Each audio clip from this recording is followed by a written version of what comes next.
So hi everybody, my name is Britt Hoskins. I'm the career advisor for the College of Agricultural Sciences, College of Forestry, and the College of Earth, Ocean, and Atmospheric Sciences. So if you don't know who I am or you haven't met with me before, I can help you with all kinds of things related to your career, whether you're a freshman or a PhD student, anywhere between there. So you can make an appointment with me to talk about resumes and cover letters or career exploration, practice interviews, what do I want to do with my life, anything like that. So if you want to make appointments with me, you can do that on Handshake. So that's who I am, and I'm going to get us started here on this outdoor jobs panel. Did you guys know you were in the outdoor jobs panel? Right place? Good. All right, good.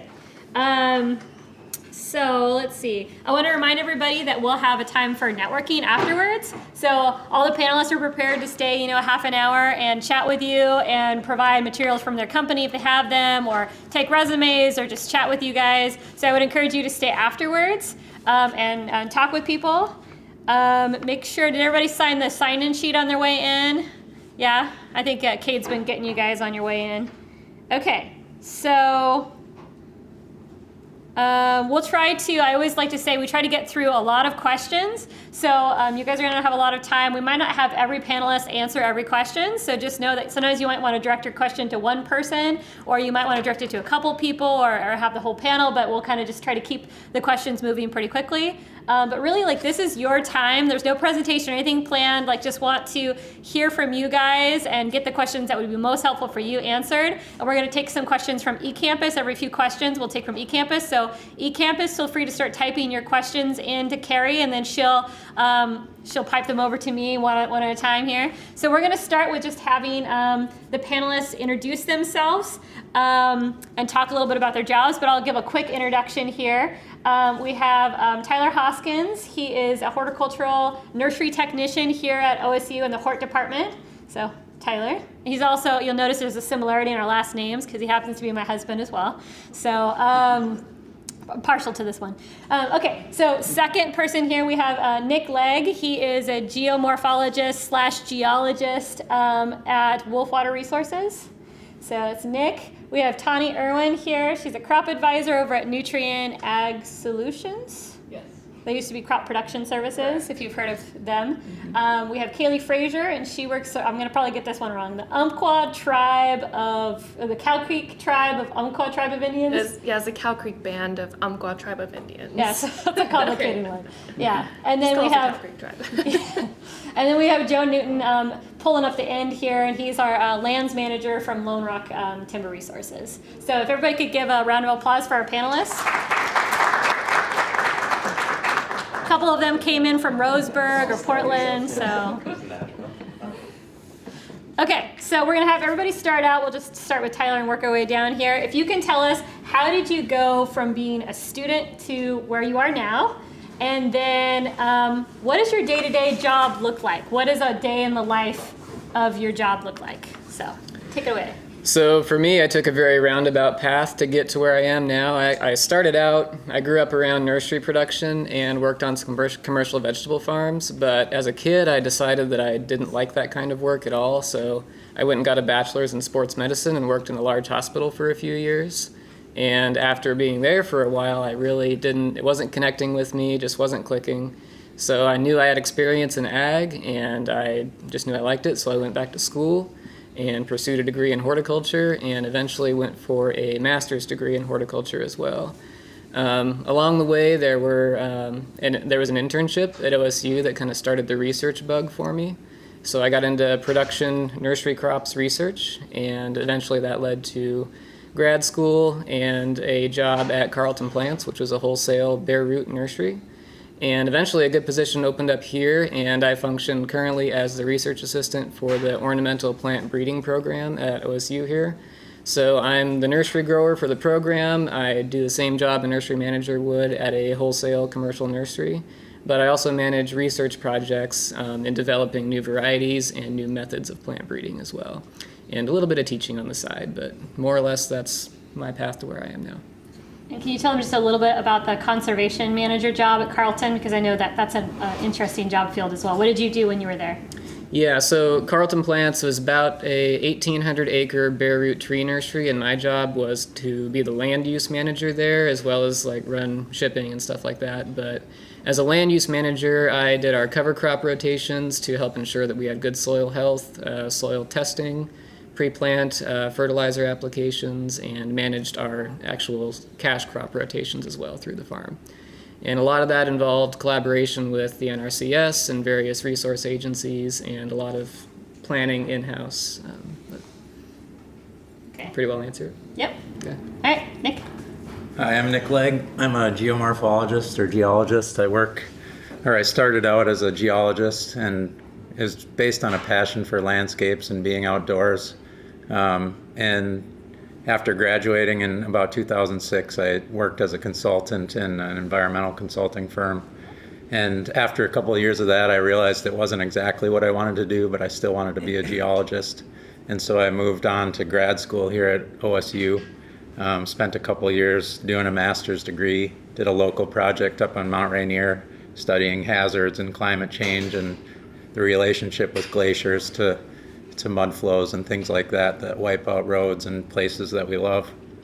And then after that, I became a river science river manager basically, and I worked on floodplain management with the state of Washington, and then ultimately moved back into consulting as a water resources scientist person. And so now I work at this consulting firm called Wolf Water Resources, where I'm working with engineers to solve river engineering problems. We oftentimes will work with design solutions to stabilize banks where it might be threatening infrastructure. And we also work to enhance habitat for salmon. So on a day-to-day basis, I'm working with engineers to design solutions that are sustainable and have a long lifetime and meet multiple needs, from infrastructure to fisheries to people. So it's a pretty dynamic work environment. Great. Hey, Tani. Okay. Hey guys, my name's Tani Irwin. I work for Nutrien Ag as a crop advisor or a crop consultant. And so I went to school at North Dakota State University and graduated with a degree in general agriculture with an emphasis in crop and weed science. And throughout college, I did multiple internships trying to figure out where I wanted to go in ag. Did some field scouting, worked as a sales assistant for a while. And then when I graduated, I accepted a position back in North Dakota as a sales agronomist, which is same title, just different words. But so then moved out here about a year ago, took a crop consultant position. So basically what I do from day to day is ride around on a four-wheeler, checking out crops, all the crops up and down the valley, between hazelnuts, garlic, blueberries, grass seed, anything you see on the side of the road is probably what we're looking at. So then I work with farmers on their crop input side. So I make recommendations on what fertilizer they should put down, help them make decisions on pesticides that they should apply to their crops, and then work with them all the way through harvest. So there's sales involved, there's outdoor crop checking involved, field scouting, a lot of variety with my position, and makes it a lot of fun. So. My name is Kaylee Frazier, and I'm based out of Roseburg, Oregon. I'm a recent graduate from OSU. I finished my bachelor's with animal sciences in 2017, so I'm fresh in the career field. I currently work for the Cow Creek Band of Umpqua Tribe of Indians, which is a federally recognized sovereign tribal government in the Roseburg area, and I function as their one and only wildlife technician, but my position mostly functions as a wildlife biologist. I currently work primarily on an ongoing elk research project where we trap and radio collar elk on tribal property to determine migrational movements, biological and behavioral data on the elk, primarily Roosevelt elk. I also do ongoing research with studies of Oregon blacktail and whitetail deer, to determine some of our hunting programs. Working for a sovereign government, we regulate our hunting dates, limits, and regulations, and adjustments to the state level of hunting limits versus federal. And so that's a big portion of my job. I'm constantly writing research grants and fulfilling them for various wildlife projects. Some upcoming ones we have are in relations to some big game predators on new conveyance properties, such as big cats. And I'm constantly getting called on management for wildlife, including beaver disturbance, bobcat disturbance, miscellaneous things. And a good portion of my job is really like living inside my work truck and constantly monitoring wildlife on tribal properties. And so I would say like 50% of my job is sitting at a desk working on research grants and reports, whereas the better part of my job is really getting out in the field and exploring tribal properties and managing wildlife populations on those properties. So my job is very diverse, and I wouldn't have any other way because I like to stay active, and working outdoors is definitely a passion. How cool is it to put colors on elks? Like, who gets to do that? It's just like the coolest job. And I hope you don't have any beaver disturbances today. Right. All right, Joe. Hey, I'm Joe. I'm a forester for Lone Rock Resources in Roseburg, and I also didn't major in forestry right when I came to Oregon State. I grew up working on my family's timberland, but I didn't realize that that's what I wanted to do. But one day I had an epiphany that I wanted to spend time outside, and so I switched majors, and I majored in forest management.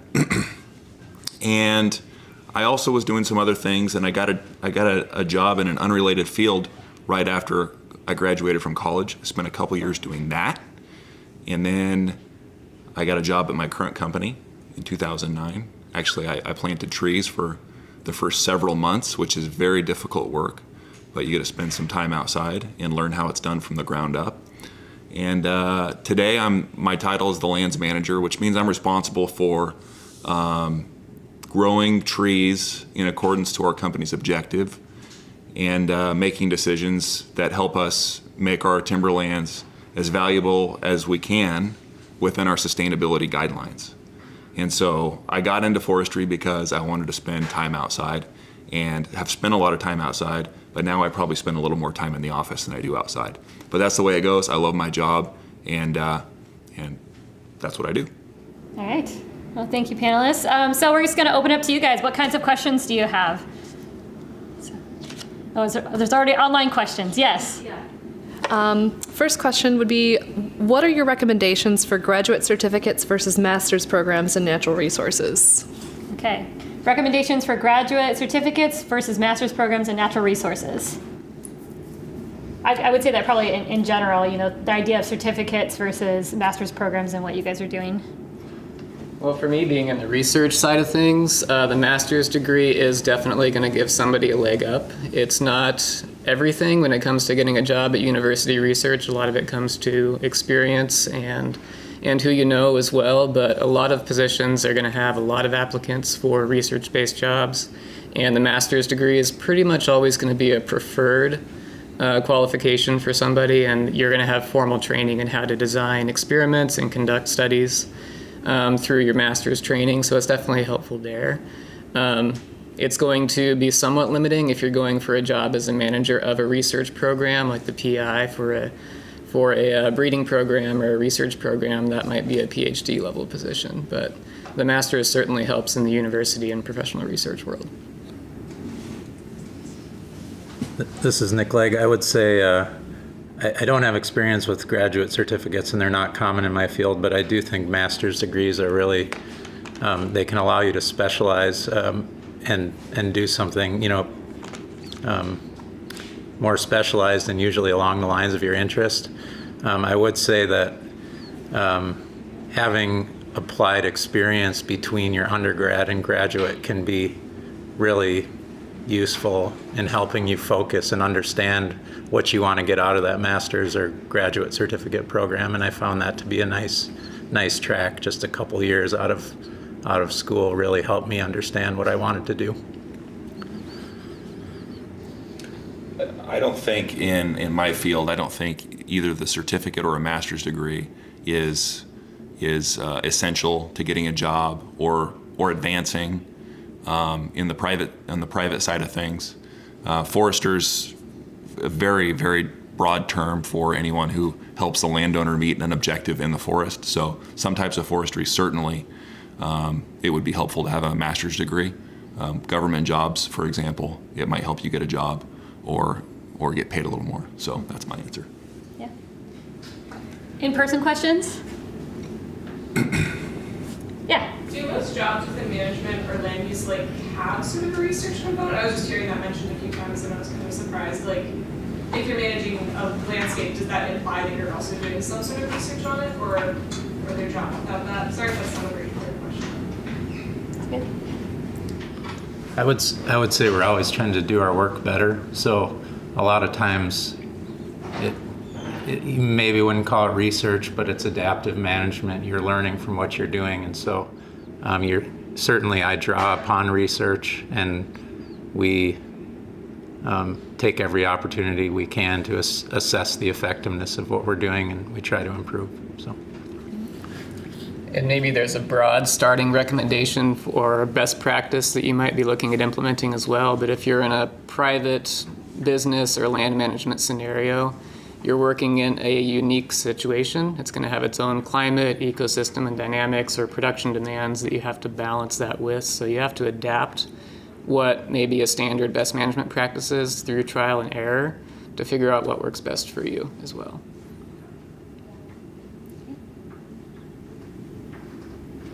Is that a hat adjustment or a question? I was trying to think of how to phrase a question. I guess, so for me, I really like being outside and have work experience doing that too. But coming back to school, I kind of wonder how you guys found your focus. And I know that's a pretty individualized question, but did you find that taking a lot of classes helped, or did you find that your work experience helped? Knowing that you like being outside is great, but how did you find that specialized track? So the question being, how did you figure out what you wanted to do with your life, or how did you figure out your career path? Is that accurate? Trying to repeat it for the online people. So as a recent graduate, when I came out of Oregon State, honestly, I was really still unsure about where my career path would go. I was ideally wanting to get my master's degree, and just the research aspect just did not work out. And so I took some time to go back home and kind of fish around for different professions. And this job was actually kind of thrown on my plate, and it was something that I ever anticipated myself doing. But honestly, it's the most amazing work. But looking back at my time at Oregon State, there was a handful of, I think, courses and experiences that really aided me in getting the position. For example, even though I was animal science based and I was focusing more on domesticated species, I took some rangeland ecology courses. I took wildlife capture and immobilization courses, and even wilderness first aid are just a handful of courses that I think are really good exploratory classes just to take for getting that experience under your belt. For example, wilderness first aid. In my opinion, it's that could be useful to anyone. But really, it's getting thrown into this position. There's several different things that I look back in college that at the time I didn't realize that they were going to benefit me in the long run. But it's okay to know that you don't have to have a fine line of once you finish your education that you know exactly what you want to do and you know it's going to work out. Really, it's about exploring what you're passionate about and accepting that really there's a lot of opportunities out there that you may not have ever known about. How many of the panelists knew exactly what they wanted to do when they graduated? Anybody? Good. Once you graduate your master's. Well, both degrees, I knew what I wanted to do at that time, but I was later proven wrong. Later proven wrong. Yeah.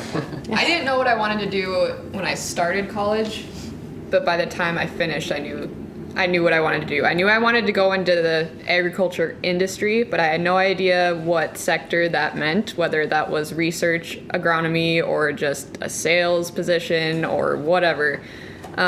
So for me, it was very helpful to job shadow and ride around with people and do internships. I did an accounting internship my first summer after my freshman year.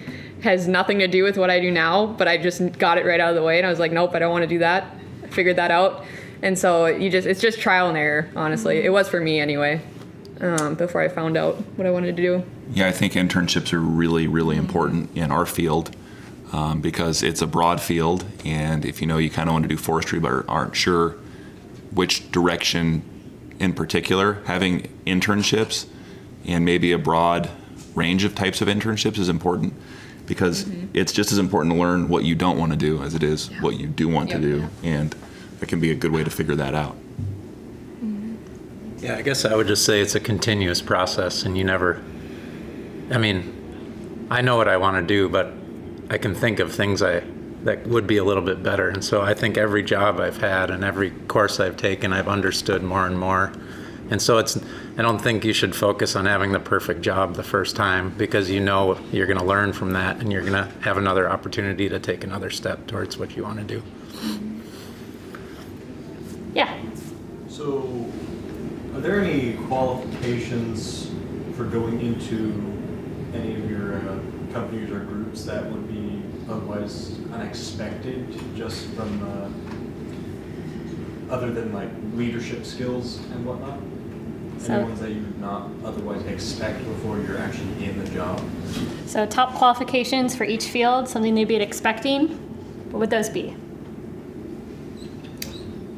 So like in my position, once I received the job application, which was specified for a wildlife technician, was specifically for the elk research project, but really once I got going within the wilderness program and wildlife program within the tribe, that turned into grant writing and research reports.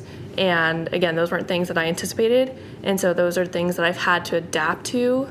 But again, there's certain experiences at OSU I think that benefited me in that long run. But when you're applying for a job, I think there's no box that anyone's going to necessarily fit into. It's really about being diverse in your experiences and really working on networking, public speaking opportunities, just to have a wide variety of traits for any job, really. I really think it's about a couple things: communication abilities, so writing and the ability to communicate your ideas. I think that's just fundamental, and it gives you a leg up if you can do those two things well. And then the ability to solve problems independently is, I'm saying general things, but employers want to be able to give you things and they want you to figure it out. And I think, it's sometimes less about your exact knowledge or your technical ability. It's about your initiative and your willingness to take on a task and finish it off. Yeah, I'll dovetail off of that. And the technical knowledge that you learn in school is important and critical to most jobs that you'll be getting into, but you're rarely going to be isolated and working alone. Working with people and working well with people is a critical skill that's probably going to translate to all of our positions, especially if you're in a management role. Managing people and building them up is going to be critical to your success long term. And that's something that I definitely learned the first few years I was in the field, is the value of working well with other people. Next question? Or anything online right now? Yeah. Yeah, let's take an online question, then we'll do. All right, online question. What skills did you learn in school that helped you the most, both getting the job but also growing professionally? So how did you get your foot in the door would be maybe something to add there with each of your jobs. How did you get in?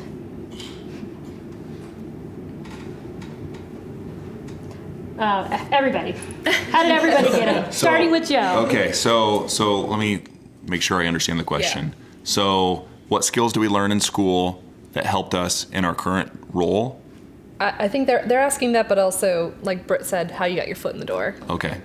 So again, the technical skills that you learn are really important to do what we do. And so that's very helpful. The internships are critical, I think, to get your foot in the door. We often hire people that we already know because they've worked internships for us, and it's like a long-term job interview. So that's really important. So those would be the two things. The other thing I think college is really good at is teaching you to work with a lot of different people, and sometimes you have to do things that you don't really want to do, and you have to learn how to do it, and you have to learn to work with people, and those are really valuable skills that we use every day.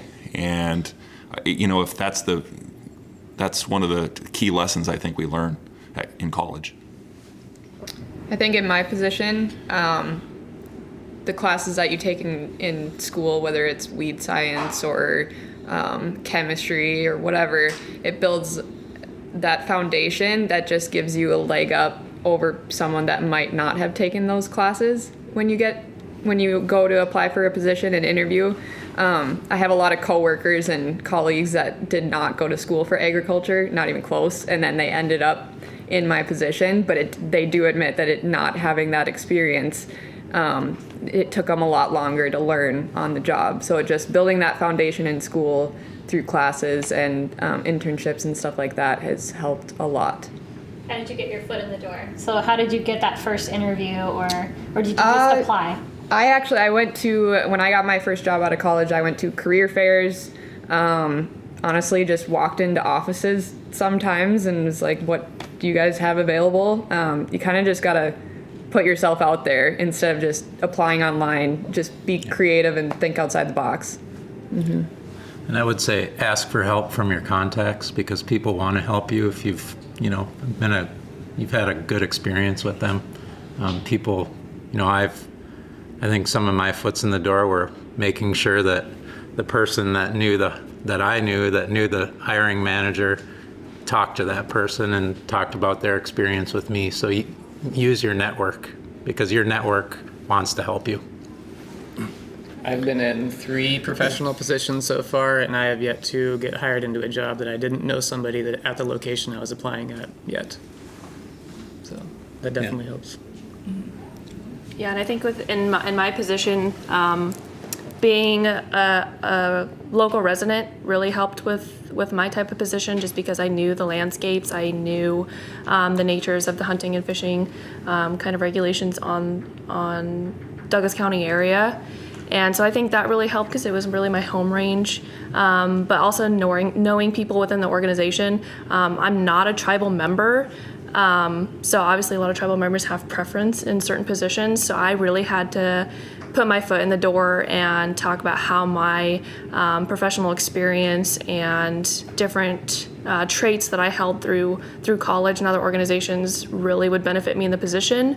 I definitely didn't have the professional work experience going into the position, but it was informing them that I was moldable to a position that they wanted and they desired.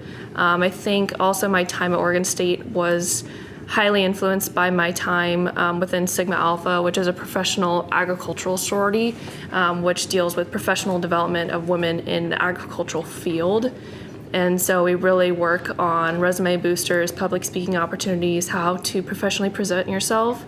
And I think that really went into getting my job, because I went through a series of phone interviews, in-person interviews, and even field interviews where we went out to the field and did work scenarios.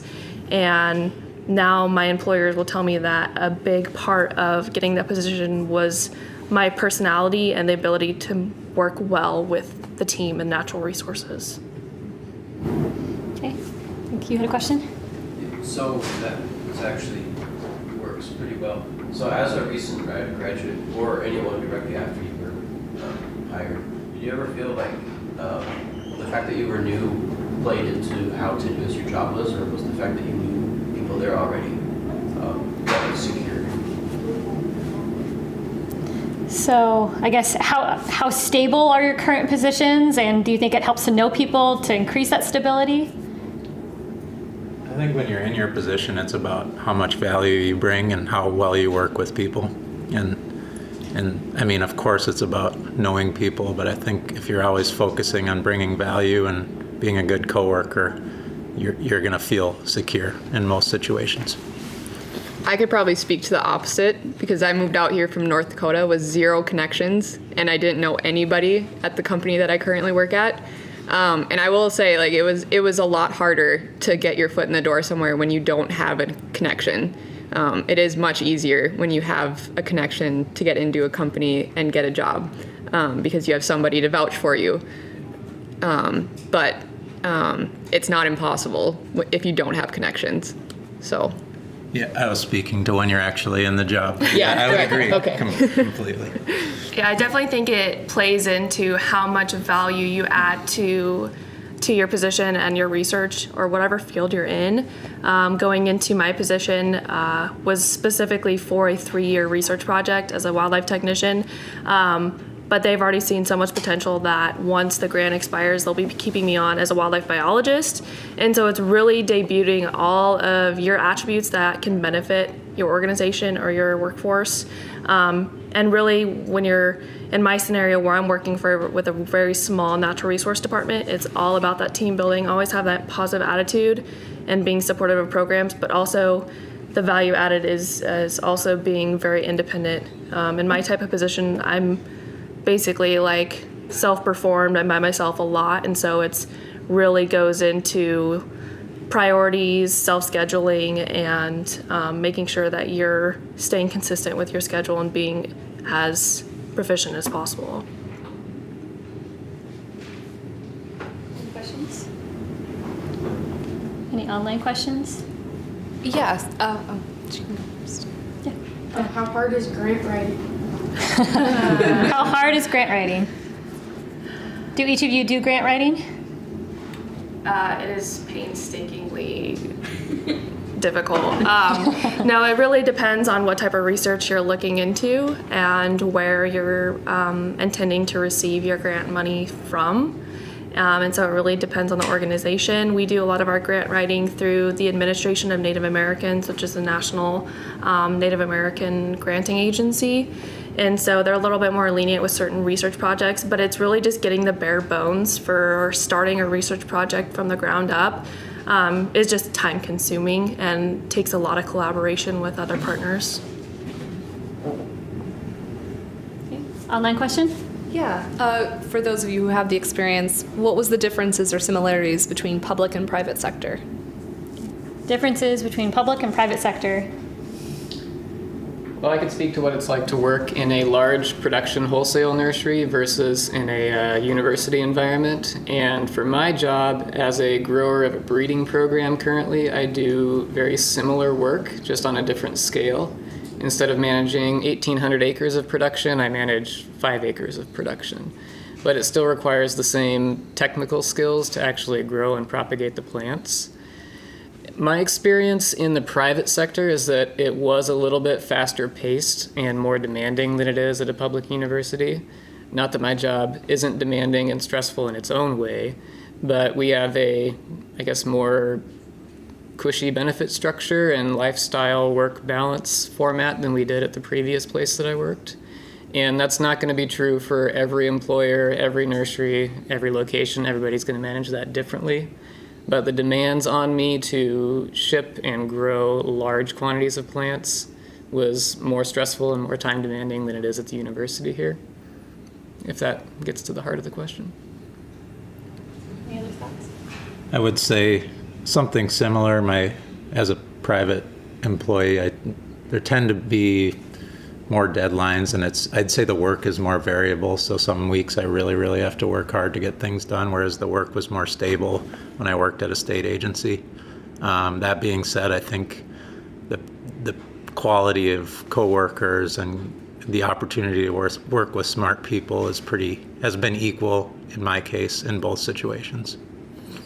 And I don't have any experience working in a government agency, but there's a huge difference in the private sector of companies, and working at them is it's gonna be different everywhere you go. So one thing that is really important, I think, is to, companies are interviewing you, but you're interviewing them too. And so there's such a wide range of companies and what it's like to work there that it would be hard to make a generalization about that. On the funding side as well, I would say I definitely made more money in the private sector than I do here, but part of the appeal for this job was the work-life balance. So I took a little bit of a pay cut to get a public university research job that allows me more vacation time and flexibility in my personal life. But one of the trade-offs here is that I hold a soft-funded position, so I am dependent on grant money and research dollars coming in for me to continue to get my paychecks as well. So there is a little bit of a trade-off in this case, which, like, it's not the same in private industry. There's different university positions as well. Some will be more or less stable than others, but just a different consideration to keep in mind. Nick? I'm just a little bit curious about what each of your work schedules are like as far as like hours go and like you said, like vacation time. So the question is, what are each of your work schedules like? I have a feeling all of ours are probably pretty seasonal. Mine definitely is. Right now in the winter time, it's definitely slower.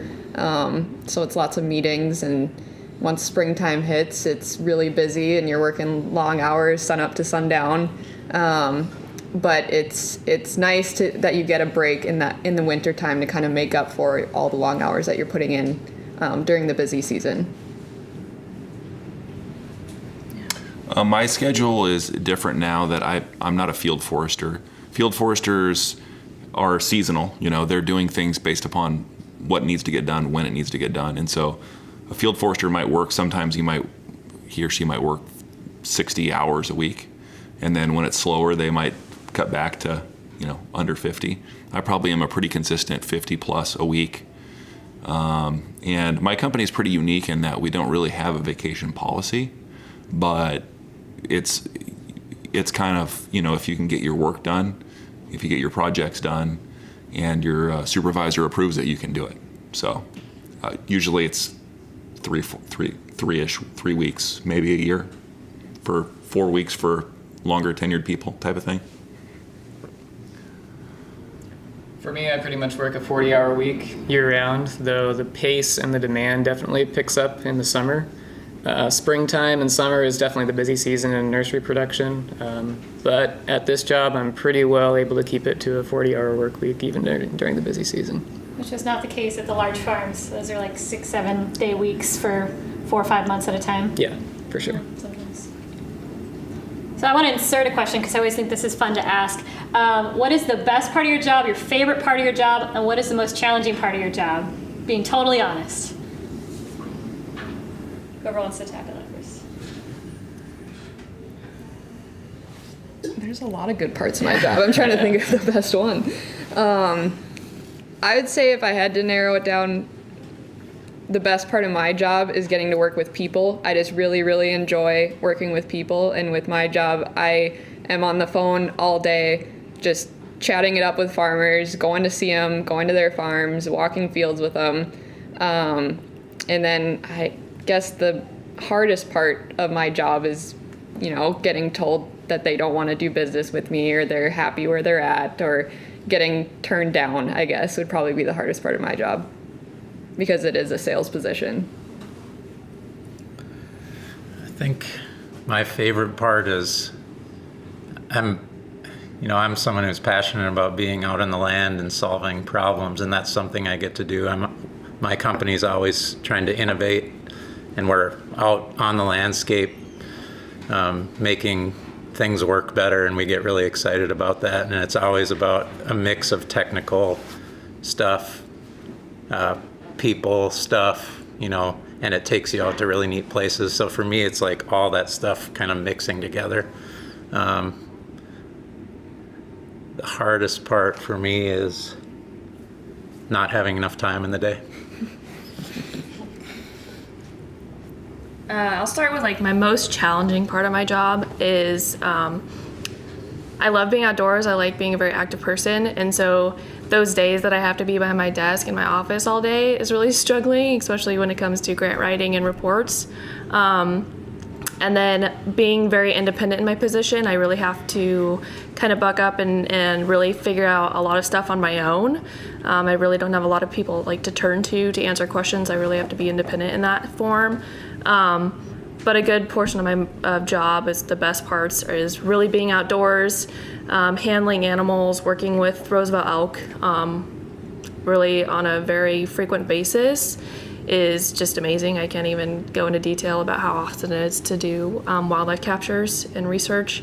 But also a really big fun part is my schedule is very flexible to supporting and working with other agencies like Oregon Department of Fish and Wildlife, and as well as Wildlife Safari, which is in the Winston area.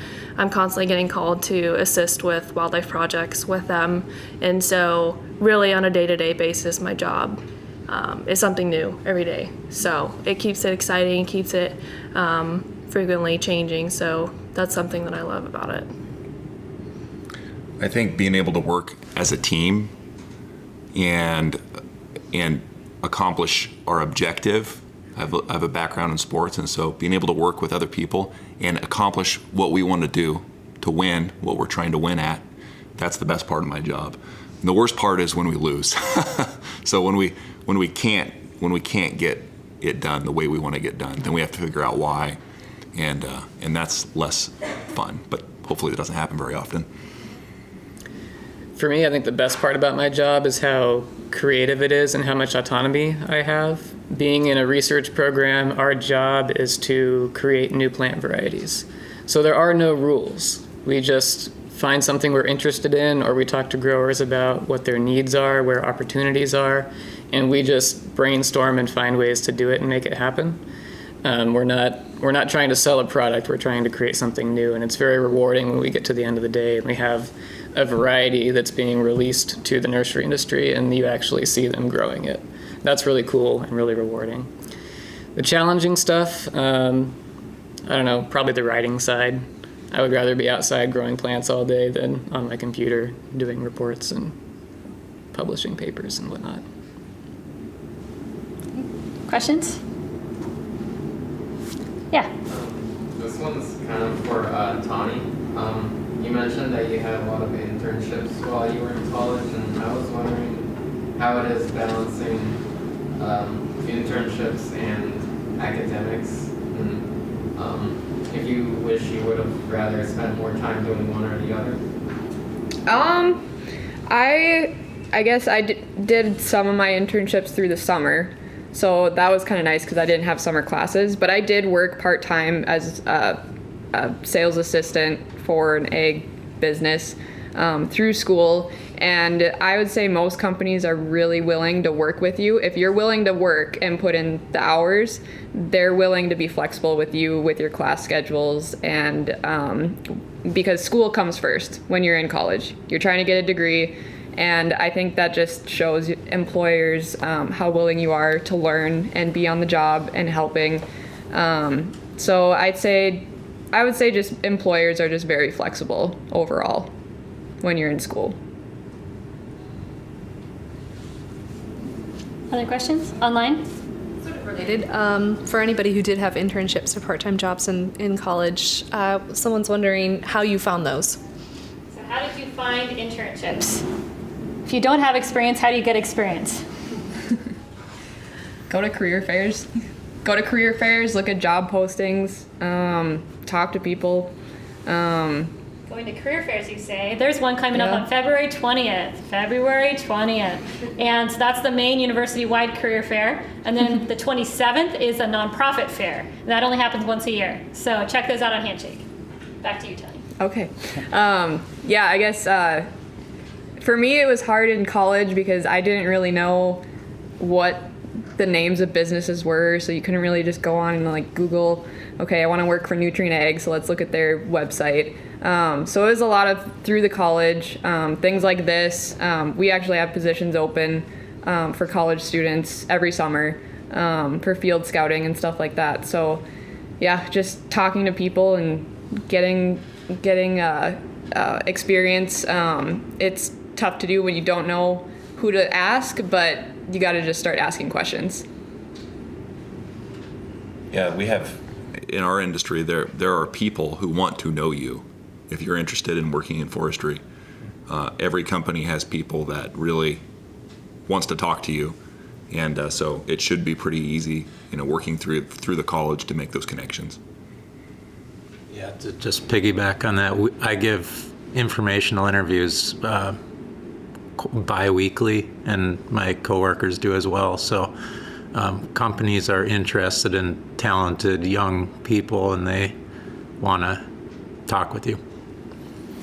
If you have professors here at the university as well that have their own research programs, oftentimes they're very well networked in the industries that they work with, and they can point you towards employers that they know are looking for people and are relevant to what you're trying to do as well. Yeah, I think a lot of it has to go with networking as much as you possibly can, just to see what's out there. But as of right now, it's like one of the bigger ones that I know as far as internships within the wildlife field as well as the natural resource field is we recommend a lot of recent graduates or current students to check out the Student Conservation Association website. They're constantly listing positions throughout the state and the whole Northwest. So that's a really good resource for people to check into about constant job postings and internships. So to add to that, are any of your current companies hiring, and what types of entry level and internships are out there right now, if anybody wants to mention those? Yeah, we have a couple different locations up and down the valley. So we have Salem and Rickreal, and then Tangent and Cornelius. And every summer we're looking for multiple field scouts. And basically what that entails is you get a pickup and a four-wheeler, and you're out checking crops during the summer, and then reporting back to people like me and tell us what you saw. And then you're just learning a lot. You're learning a lot about farming, a lot about agriculture in general, and those positions are available every summer. Yeah, we have 6 internships at least available every summer, and most of the companies in our area do the same thing. And so I think we've already filled them for this coming summer, but future summers definitely. Lots of internship opportunities. Yeah, the Cow Creek Tribe, as of right now, within the next few weeks, we're going to be hiring on a full-time additional wildlife technician, and that technician will be assisting me with my elk research, as well as kind of taking over some spotted owl surveys on our new conveyance properties and doing some miscellaneous wildlife work. And so we're hoping to have that job posted in the next few weeks, and again, that's a full-time position for someone that's ideally within the Roseburg area. As a small company, we rarely get to the point of, we're 15 people, we rarely get to the point of actually posting a job, which comes down to people that knock on our door and give us a call and want to come talk to us. And so, yeah, that just comes back to my point that if you have questions and you want to get information, just call companies up and get to know them. And the breeding program I'm a part of employs 3 undergraduate student workers year-round on a half-time basis during the school year and on a full-time basis during the summer. I know right now 2 of the students that we have are moving on to bigger and better things this summer, so we'll be hiring 2 more full-time people this summer, and it's a really good fit for somebody that's interested in nursery production, plant breeding, or agricultural research in general. We do post the jobs on the job board at OSU, but the people we hire are usually people that come and talk to us and that we know in advance. So if you have questions, just come talk to me about that and we can talk. Adding on to what Nick said, it's estimated about 80% of jobs are never posted, so knowing people being very important, so they're not always online. That doesn't necessarily mean you need to know somebody at the company already. You can call them up, like Nick was saying. You can meet them at career fairs. You can ask for an informational interview. So you don't have to already know somebody. Just start working on knowing people at the places you want to work. Other questions? We have about 10 minutes left, so you got to get your questions in now. Okay. Oh. Anything else online? Oh, got a question? Tyler, you said you hire undergrads, but do you hire like recent grads? So our positions are student worker positions, but if you have interest in our program, I would just say talk to me and let's have a conversation about it if you think it'd be a really good fit for you. We might be able to find something to make it work. Any other Or we know a questions? lot of nurseries as well if you're interested in nursery production. A lot of people are hiring right now.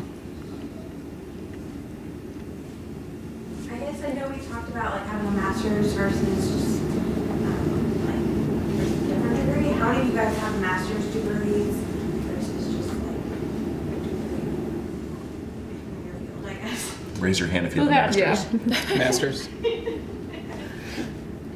Half. We found, did anybody here go to the government panel on Monday? A couple people. It's becoming a lot, what they said was becoming a lot more common to have those masters or even PhDs at the government level, but it seems like sometimes private industry, it kind of really hit or miss. Any other questions? Okay. Well, we'll wrap up. I would encourage you guys to stay after and chat with these folks. And come to the Career Expo, which is February 20th, or the Nonprofit Fair on the 27th. Make appointments with your career advisors through Handshake. All that stuff's on Handshake. And let's give a final round of applause for our panelists.